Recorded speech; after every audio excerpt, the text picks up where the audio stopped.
భారతదేశంలో ఆంధ్రప్రదేశ్ రాష్ట్రానికి మనము మున్సిపాలిటీలో ఉండే చెత్తని శాస్త్రీయంగా దాన్ని సద్వినియోగం చేసుకోవటం. ఇంతకుముందు చెత్త అంటే గుట్టలు గుట్టలుగా వేసేవారు. ఇప్పుడు చెత్త నుంచి సంపద సృష్టిస్తున్నారు. భారతదేశంలో ఇన్ని రాష్ట్రాలు ఉన్నాయి. 2014 అక్టోబర్ 2న స్వచ్ఛ భారత్ కార్యక్రమాన్ని ప్రారంభించారు ప్రధానమంత్రి మోడీ. ఆనాటి నుంచి కూడా ఆంధ్రప్రదేశ్ రాష్ట్రం తనదైన శైలిలో విభిన్నమైన రీతిలో ఈ యొక్క స్వచ్ఛ భారత్ స్వచ్ఛాంధ్ర కార్యక్రమాన్ని చేపట్టింది. భారతదేశంలో ఎక్కడా లేని విధంగా స్వచ్ఛ ఆంధ్ర కార్పొరేషన్ ఏర్పాటు చేశారు. మిగతా రాష్ట్రాల్లో ఈ స్వచ్ఛ భారత్ కార్యక్రమాలను మున్సిపాలిటీ వాళ్ళే నిర్వహిస్తున్నారు, మున్సిపల్ శాఖే నిర్వహిస్తున్నారు. ఈ ప్రత్యేక కార్పొరేషన్ ఉండటం వల్ల మనం దేశంలోనే స్వచ్ఛ భారత్ కార్యక్రమాల్లో అగ్రస్థానంలో ఉన్నాం. మన స్వచ్ఛాంధ్ర కార్పొరేషన్ అధ్యయనం చేసి ఇతర రాష్ట్రాలలో కూడా మనలాగా ఇలాంటి ప్రత్యేకమైన కార్పొరేషన్ ఏర్పాటు చేయాలని ఇతర రాష్ట్రాలు కూడా ఆలోచనలో పడ్డాయి. చంద్రబాబు నాయుడు ఆలోచన ఒకటే, ఏ రోజు వచ్చిన చెత్త ఆ రోజు సాయంత్రానికల్లా సంపదగా మారిపోవాలి. పొడి చెత్తని, ఆ పొడి చెత్త నుంచి విద్యుత్ ఉత్పత్తి చేయాలి.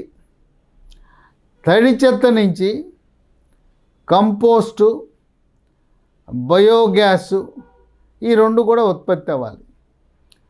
మన ఇళ్లలో కూడా 2 రకాల మనకి డబ్బాలు ఉండాలి. ఒకటి గ్రీన్ డబ్బా తడి చెత్త, బ్లూ డబ్బా పొడి చెత్త. పొడి చెత్తను 4 రోజులు ఉంచినా ఏం కాదు. తడి చెత్తని ఏ రోజుకు ఆ రోజు మున్సిపాలిటీ సేకరించవలసిన అవసరం ఉంది. ఇప్పుడు పొడి చెత్తని కొంతమంది రీసైక్లింగ్ చేస్తున్నారు. పేపరు, అట్టలు, కార్డుబోర్డులు, ఇనుము ఇవన్నీ కూడా రీసైక్లింగ్కి వెళ్ళిపోతున్నాయి. కొన్ని గాజు సీసాలు, ప్లాస్టిక్ వస్తువులు, ఈ మనం వాటర్ బాటిల్స్ ఉన్నాయి, తాగి 1/2 లీటర్ బాటిల్, లీటర్ బాటిల్, వాటిని కూడా రీసైక్లింగ్ చేస్తున్నారు. చంద్రబాబు నాయుడు ఆలోచన విధానంతో భారతదేశంలోనే చెత్త నుంచి విద్యుత్తును ఉత్పత్తి చేసే 2 యూనిట్లను స్థాపించిన ఘనత ఆంధ్రప్రదేశ్ రాష్ట్రానికి దక్కింది.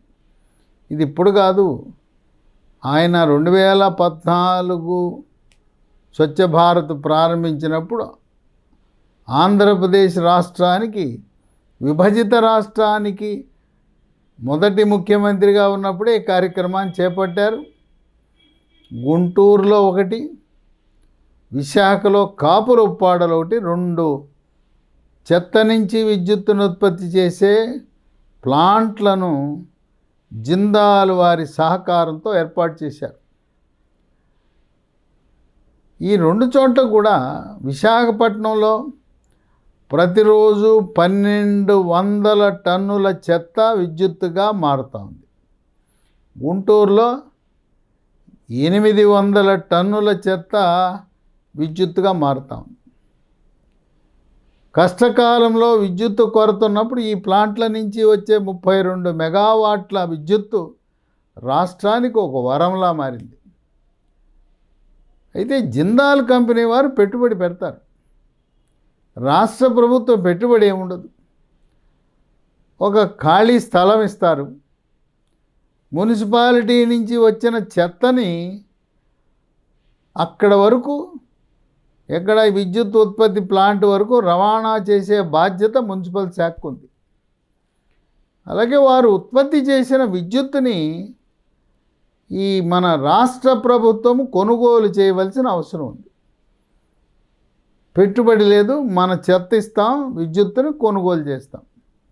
ఆ విధంగా గుంటూరు విశాఖపట్నంలో సాధించిన ప్రగతిని చూసిన తర్వాత ఆ 2 చోట్ల కలిపి దాదాపు ప్రతిరోజు 2000 టన్నులు చెత్త విద్యుత్తుగా మారిపోతాం.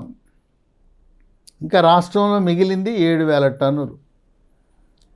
ఈ 7000 అప్పట్లోనే చంద్రబాబు నాయుడు 10 ప్రాంతాల్లో 10 ప్లాంట్లు ఏర్పాటు చేయాలని ఆయన ఆలోచించినా సరైన వాళ్ళు ముందుకు రాని కారణం వల్ల జిందాలు చేపట్టిన 2 ముందుకెళ్ళినాయి. ఇంకా కొంతమంది అనుభవ రాహిత్యం వల్ల కానీ, పెట్టుబడి లేని కారణం వల్ల కానీ మరో 8 ప్రాజెక్టులు అవి అలా ఉండిపోయినాయి. ఇప్పుడు చంద్రబాబు నాయుడు మళ్ళీ అధికారంలోకి వచ్చాక మరో 4 ప్లాంట్లను ఏర్పాటు చేయాలని రంగం సిద్ధం చేశారు. అవి ఎక్కడ? నెల్లూరు అంటే మున్సిపల్ మంత్రి నారాయణ సొంత జిల్లా. రెండవది రాజమండ్రి, మూడవది కర్నూలు, నాలుగవది కడప.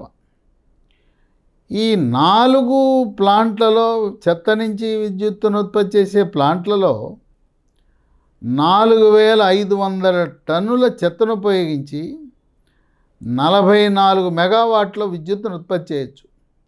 ఒక్కొక్క చోట 11 మెగావాట్లు. అయితే ఈ ప్రాజెక్టు పెట్టాలంటే కనీసం 600 నుంచి 700 టన్నుల చెత్త అవసరం. అంతకంటే తక్కువ ఉంటే విద్యుత్తు ఉత్పత్తి కష్టతరం అవుతుంది.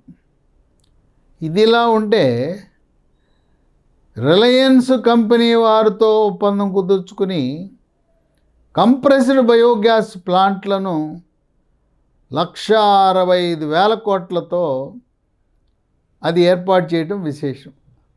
అక్కడ తడి చెత్త ఉపయోగపడుతుంది. హోటళ్లలోనూ, హాస్టళ్లలోనూ, అలాగే కూరగాయల మార్కెట్లలోనూ, మటను, చేపల మార్కెట్లలోనూ అక్కడ మిగిలిన తడి చెత్త వ్యర్థాలను ఈ కంప్రెస్డ్ బయోగ్యాస్ ఉత్పత్తికి ఉపయోగించవచ్చు. ఈ ప్రాజెక్టులు ఎవరి సహకారంతో నడుస్తున్నాయి? ఆంధ్రప్రదేశ్ రాష్ట్ర ప్రభుత్వ అధీనంలో ఉండే నెడ్ cap, new and renewable energy development corporation of Andhra Pradesh. ఆ నెడ్ క్యాప్ వాళ్ళ యొక్క పర్యవేక్షణలో ఈ ప్రాజెక్టుల నిర్మాణం జరుగుతూ ఉంది. ఈ ప్రాజెక్టుల నిర్మాణంలో అనేక అంశాలు ఉంటాయి. దానికి ప్రాజెక్ట్ కన్సల్టెంట్గా ఒక అంతర్జాతీయ సంస్థ, అనుభవం కలిగిన సంస్థ KPMG అనే దాన్ని పెట్టుకోవడం జరిగింది.